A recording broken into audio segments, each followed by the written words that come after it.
A very warm welcome to the top three finishers of the FIA Formula One Japanese Grand Prix. In third place, Charles Leclerc.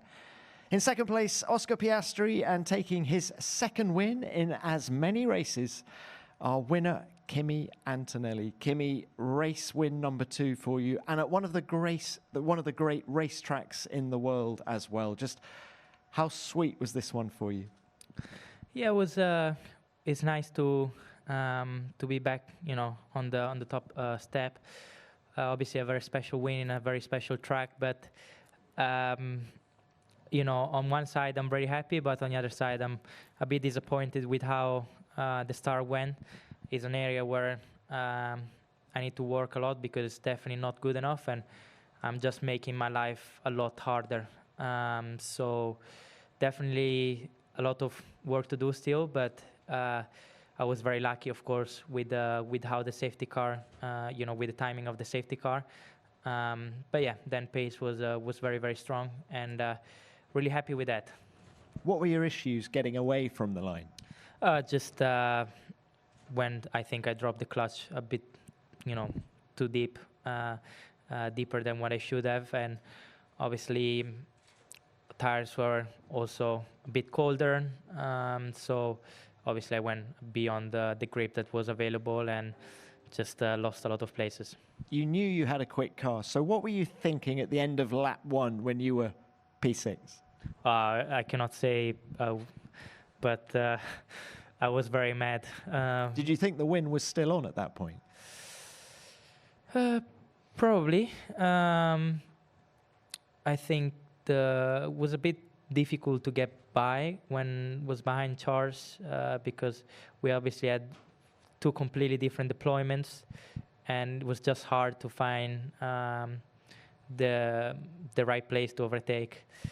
Then he went back in the pit, and then we improved a lot with the pace, and then obviously I was lucky with the safety car. But without the safety car, I don't know how the outcome would have been. Definitely would have been a lot more difficult, but you never know.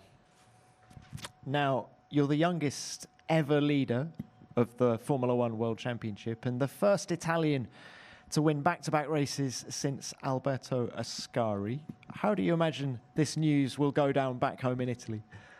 I don't know. I think we'll find out pretty soon. But yeah, I'm not thinking too much about the championship. Of course, it's great, but it's still a long way to go, and need to keep raising the bar because George is very quick, and for sure he's gonna be back at his usual level, and also competitors eventually they will get closer. So I think we need to keep our head down and keep raising the bar.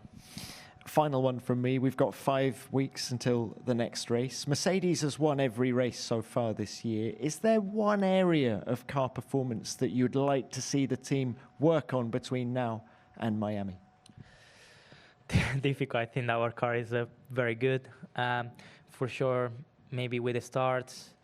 But I think, today was completely my fault. But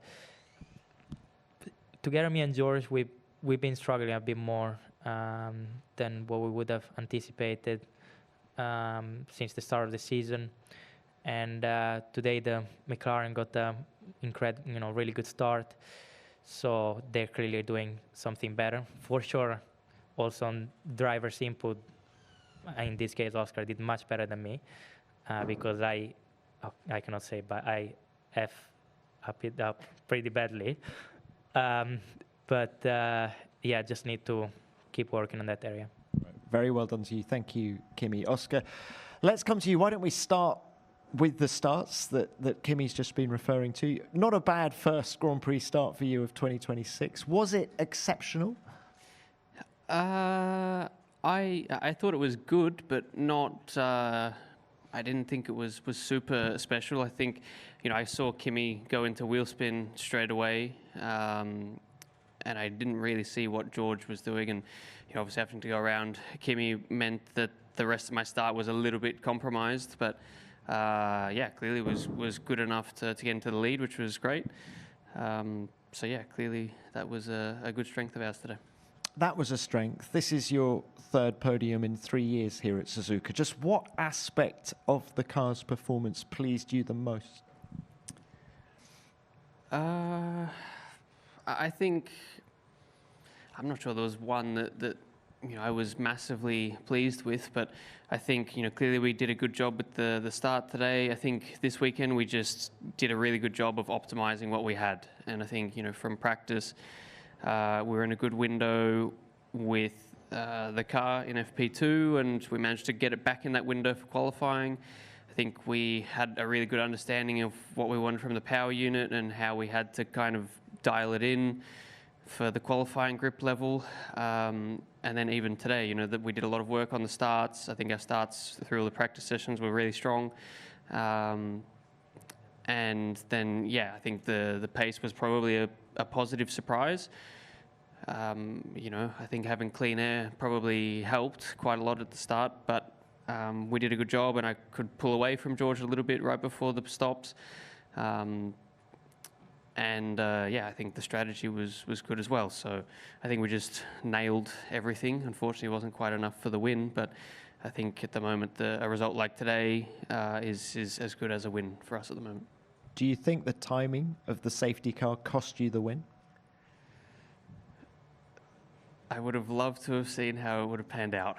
I think I need to look back and see how, whether Kimi was quicker than George or similar pace. I think if he was the same pace as George, then it would have been a pretty stressful afternoon, because I probably would have had both of them right on my gearbox. Yeah, I mean, I think once Kimi had clean air, clearly he was a lot faster than me. So I'm not sure we would have won the race, but I certainly would have loved to have found out. That would have been intriguing, but have you come away from today thinking Mercedes are beatable? Yes, I think, we knew from last year, or we know from last year, that even when you have the best car, you still need to operate it at an incredibly high level. And I think today on our side, we did a really good job of that, but I think it's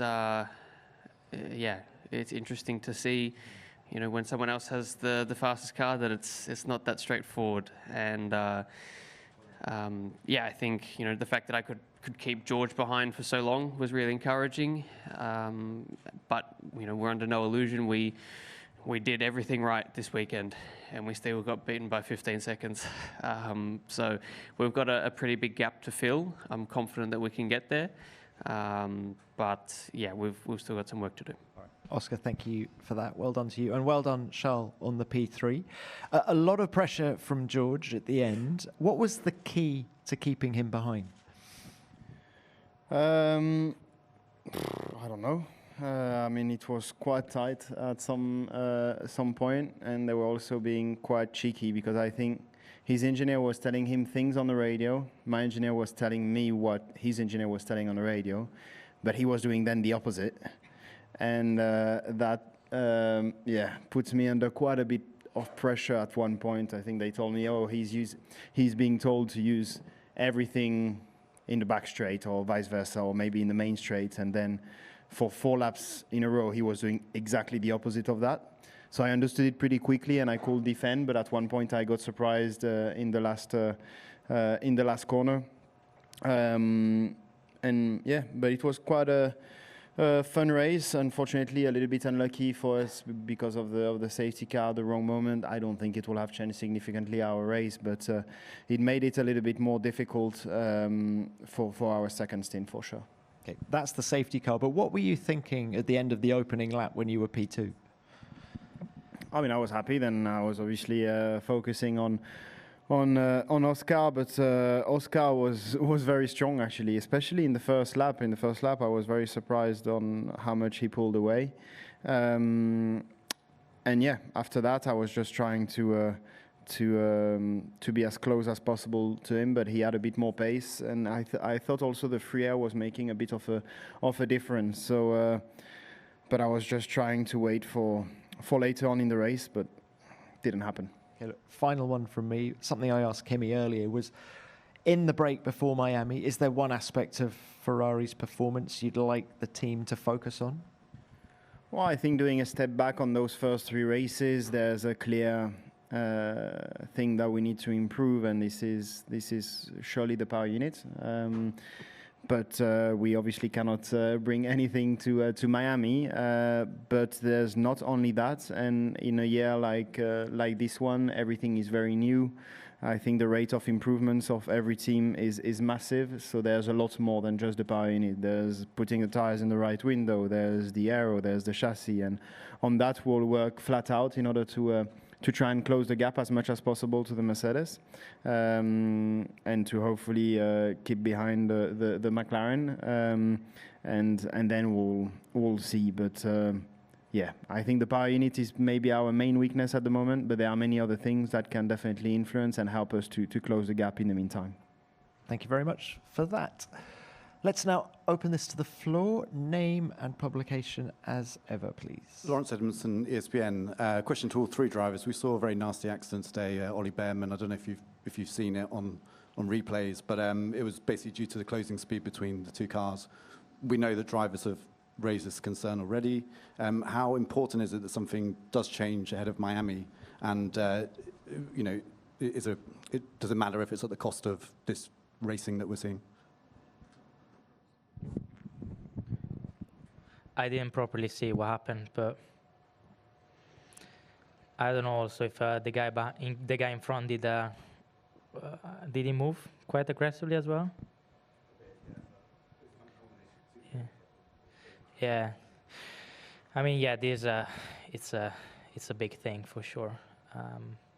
But FIA is already looking into how to improve for Miami, both in qualifying and race. So let's see what's going to happen. But yeah, it's very tricky, to be fair.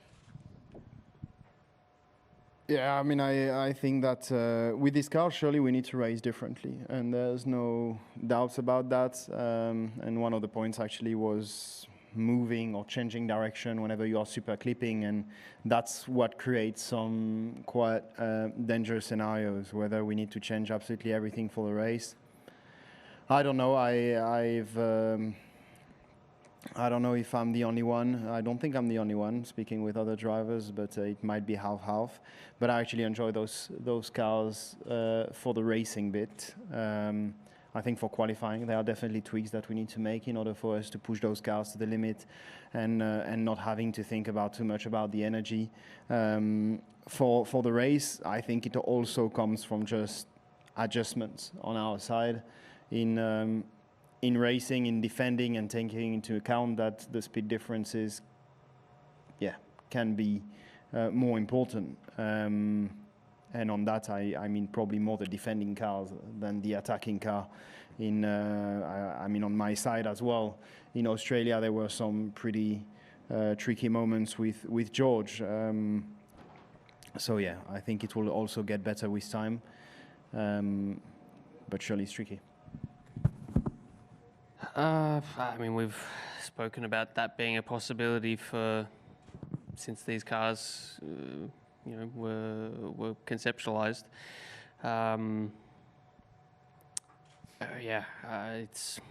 It's what we're stuck with the power units.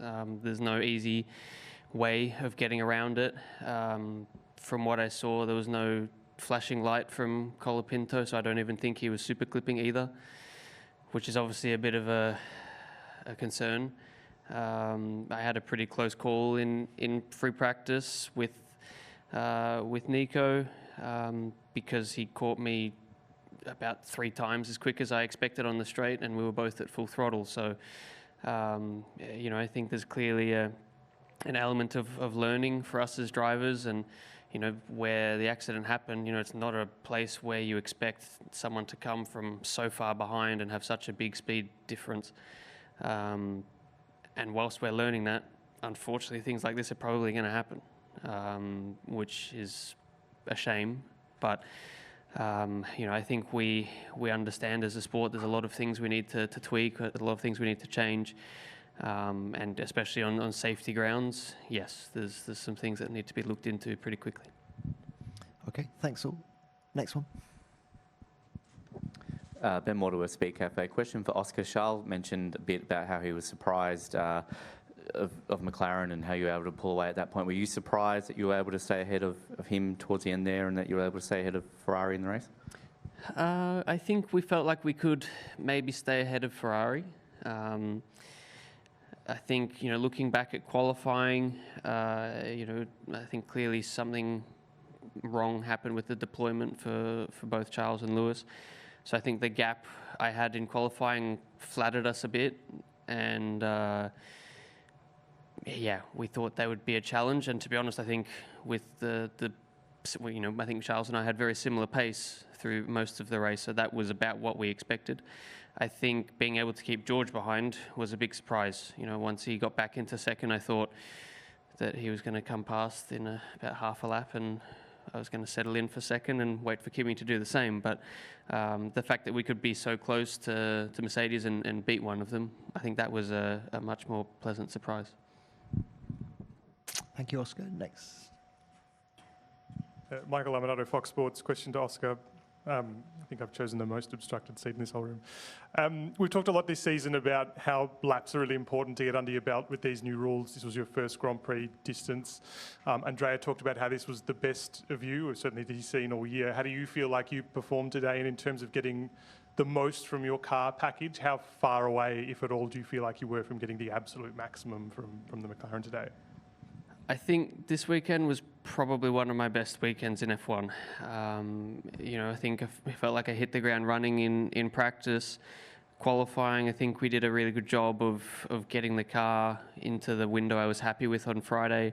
I felt like I drove well in qualifying, and the race, there wasn't anything more we could have done. We got a good start.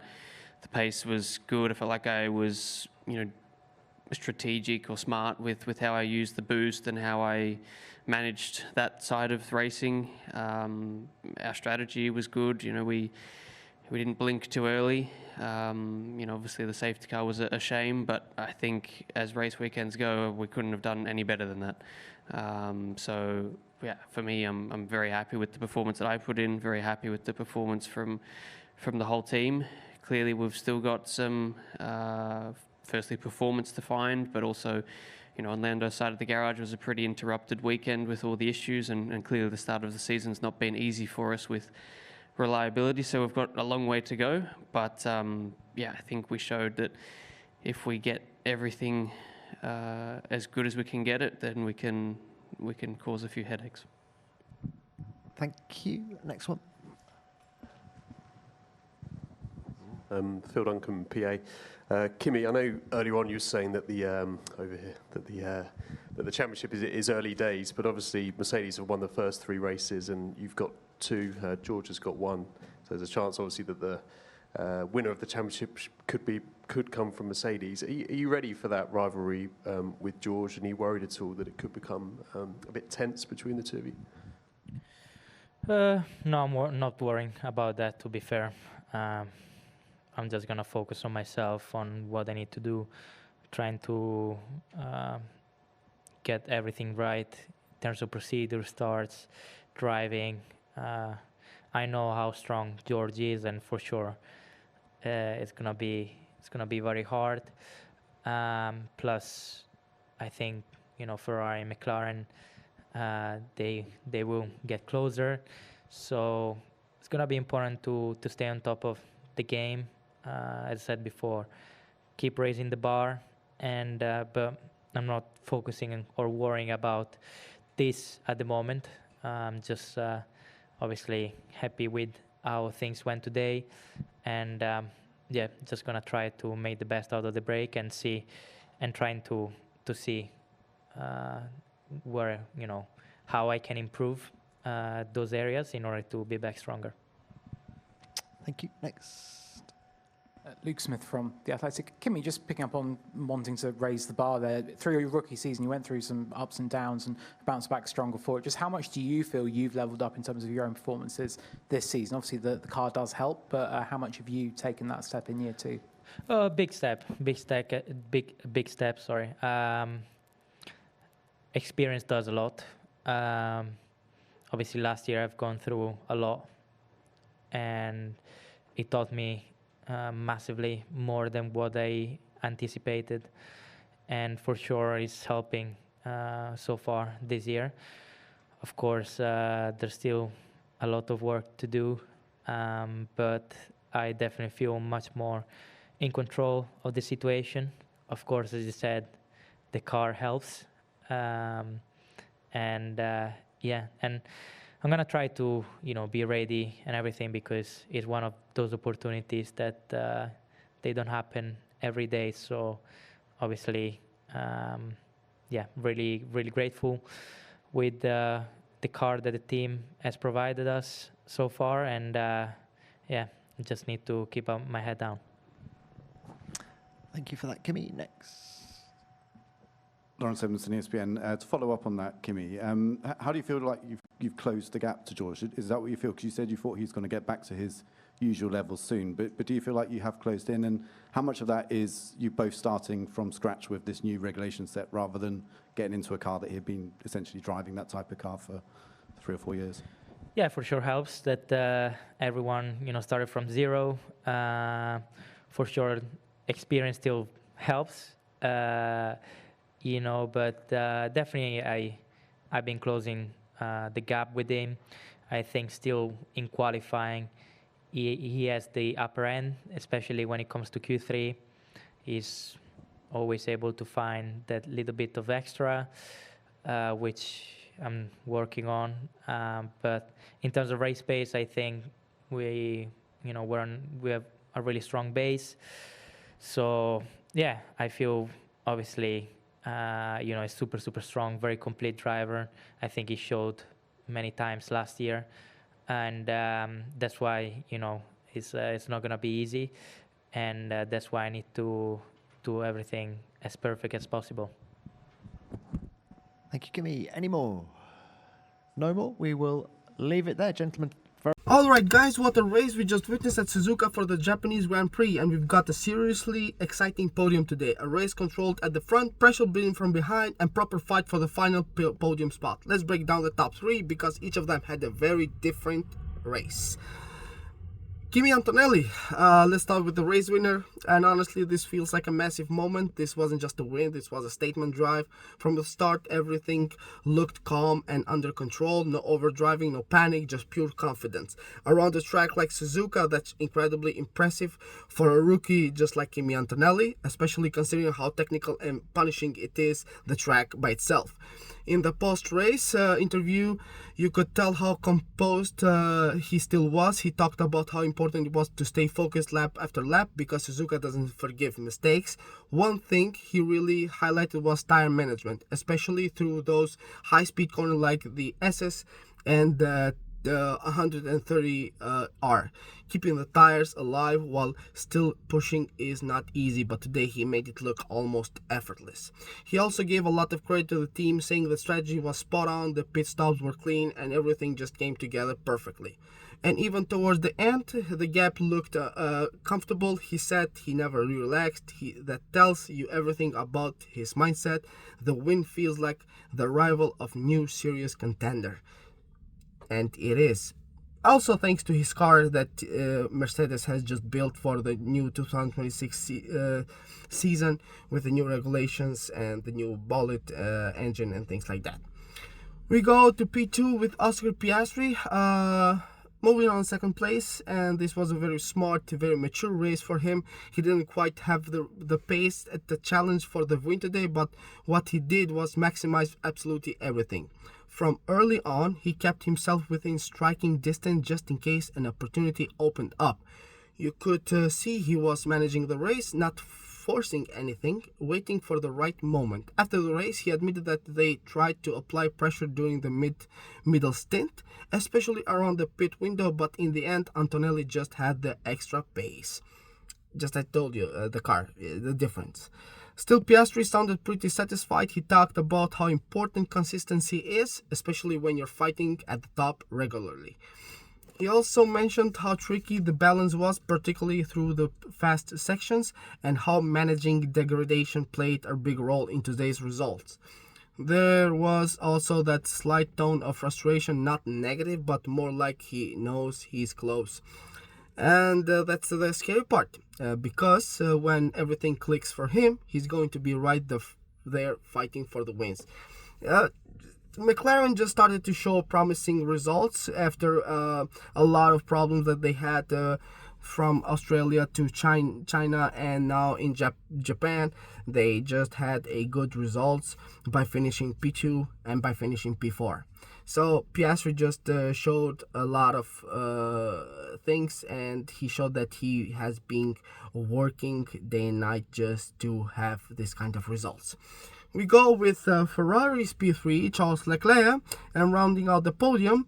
And honestly, this might have been the toughest drive out of the top three. There was not a straightforward race for him at all. There were moments where it looked like he might drop out of the podium contention, especially with pressure from behind and some tricky phases during the race. But what made the difference today was resilience. In the interview, Leclerc was very honest. He said that the car wasn't perfect, the balance wasn't exactly where he wanted it, and it made things more difficult. So as I was saying in the interview, Leclerc was very honest. He said that the car wasn't perfect. The balance wasn't exactly where he wanted, and it made things more difficult, especially over the long stints. But he adapted. He adjusted his driving, managed the tire carefully, and when the key moments came, he delivered. He also pointed out how important track position was today. Once he got into the P3 spot, it became all about defending, staying consistent, and not making mistakes. And that's exactly what he did. He could tell he was proud, not just of the podium, but of how hard he had to work for it. Overall, looking at the race overall, Suzuka once again proved why it's one of the best tracks on the calendar. This wasn't just about speed. It was about precision, discipline, and tire management. All three drivers talked about similar changes, keeping the tires alive, managing those high-speed corners, and staying mentally locked in for the entire race. And that's what really defined the podium today. Antonelli executed perfectly, Piastri maximized everything, Leclerc fought for every single lap. Now the results could actually be pretty important for the championship picture. Momentum is starting to build, and when you have drivers like Antonelli and Piastri consistently at the front, things can shift very quickly. And Leclerc staying in the mix like this, that's keep the pressure on everyone. But yeah, guys, that's your podium recap for the Japanese Grand Prix. A statement win for Antonelli, a super solid drive from Piastri, and a hard-fought podium for Leclerc. Let me know in the comments, is Antonelli officially in the title for now? And as always, don't forget to like and subscribe, and I'll catch you in the next one.